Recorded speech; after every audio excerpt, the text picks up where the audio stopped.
খাবারের মেনু দেয়া আছে। এখানে দেখে আপনি চয়েস করতে পারেন আপনি কি খাবেন।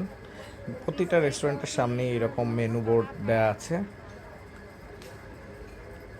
আমার ইচ্ছে আছে এখানে খাবার, তবে আজকে এই সময়টাতে খাবো না। আমি অলরেডি হোটেল থেকে খেয়ে বের হয়েছি।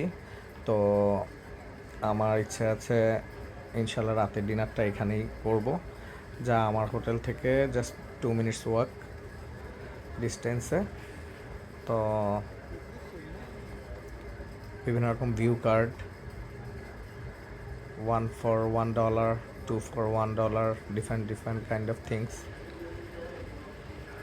প্রতিটা রেস্টুরেন্টের সামনেই দেখুন মেনু বোর্ড, দেখতে খুবই ভালো লাগছে। Sofia Turkish restaurant. ভ্রমণ পিপাসু মানুষরা এখানে আসে হ্যাং আউট